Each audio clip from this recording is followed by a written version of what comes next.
আসসালামু আলাইকুম, সবাই কেমন আছো? আশা করি সবাই ভালো আছো, সুস্থ থেকো সবাই। আজ গিয়েছিলাম দেখো মাঠে একটু বেড়াতে বিকেলবেলাতে। অনেক সুন্দর ছিল ভিউটা বিকেলটা। কারণ এখন বৃষ্টি হচ্ছে, মাঝে মাঝে মেঘও হচ্ছে তো। এখন মিষ্টি মিষ্টি হাওয়াও দিচ্ছে বিকেলটা। ভাবলাম একটু মাঠে গিয়ে বেরিয়ে আসি, কারণ মাঠে যেতে আমার অনেক ভালো লাগে। বেশ সবুজ সবুজ সব কিছু থাকে, সবজি গাছ, ধান গাছ। আর জানো তো আমাদের হচ্ছে গ্রাম মানেই হচ্ছে সোনার বাংলা। আমাদের সোনার বাংলা আমার তো অনেক ভালো লাগে। আমি গ্রামে থাকতে অনেক পছন্দ করি। আমার মতন কে কে গ্রাম পছন্দ করো বলো। আর এখানে দেখো শশা গাছ লাগানো হয়েছিল। চাষিরা বলছেন বারবার আমরা গাছ চারা মানে চারা ফুটিয়েছিল বারবার, কিন্তু চারা হয়নি, বারবার সফলতা হয়নি কই। এইবারে তবুও ওনাদের চারা বেরিয়েছে, কারণ এই বৃষ্টি চাপা বৃষ্টি হয়েছিল তখন সব নাকি মারা গেছে চারা গাছ। আবার নতুন করে লাগানো হয়েছে এই শশা চারা, তো এখন একটু ভালো হয়েছে। দেখতেই পাচ্ছ সবাই কিভাবে এখনো পানি জমে রয়েছে, কারণ এখন বৃষ্টি হচ্ছে না। চারিদিকে যখন যেরাম বৃষ্টি, এত পানি থাকে না বলছে।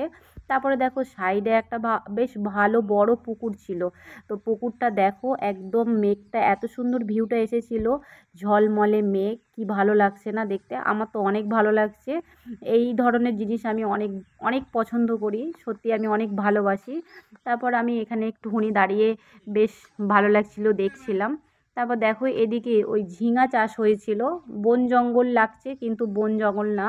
এখন চাষিরা এইভাবেই ওই মাচা তৈরি করে, মাচার ওপরে এসব জিনিসগুলো ঝিঙা শশা নিচের দিকে ঝুলে থাকে।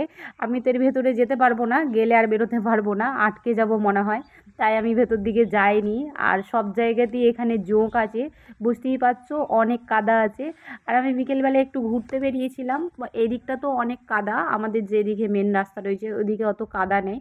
আমি মাঠের দিকে নেমেছিলাম বলে একটু কাদা ছিল। দেখো এদিকে অনেক অনেক আরও শশা গাছ ছিল, এই গাছগুলো বেশ ভালো হয়েছিল। ওই জমিটার থেকে এই জমির শশা গাছগুলো বেশ সুন্দর ভালো। তারপর এদিকে দেখছি দুটো ছাগলছানা ভেতরে গল্প করছে। আর কি করব, গল্প করুক। আমি এদিকে দেখো বললাম না, আমাদের সোনার বাংলা দেখো কি সুন্দর ধান গাছগুলো খুব সুন্দর হয়েছে। অনেকটা জমি, অনেকটা বড়, অনেকটা দূর পর্যন্ত ধান গাছ চাষ হয়েছে। সব কিছু মানে এখানে ঝিঙা আর হচ্ছে শশা এসব কিছু চাষ হয়েছে। আর এগুলো বন গাছ একা একাই হয়েছে, এগুলোকে চাষ করতে লাগেনি। আবার দেখো এদিকটা দেখাচ্ছি, কি ভালো যে লাগছে কি বলবো। মানে দূর থেকে এই ক্যামেরার থেকে আমার মনে হয় সামনে আমাকে অনেক ভালো লাগছিল দেখতে।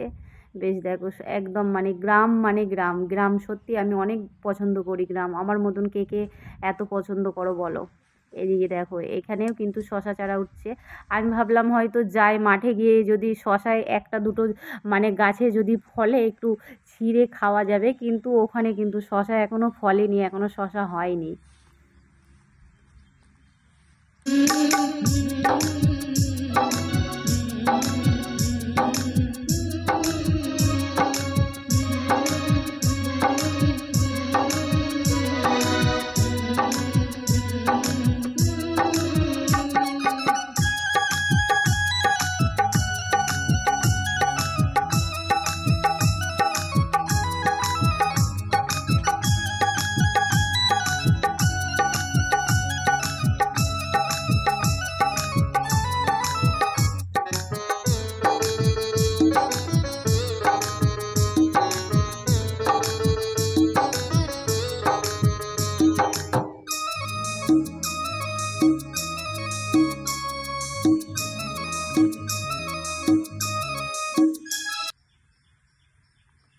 তাহলে দেখছো গ্রামটা কেমন লাগছে।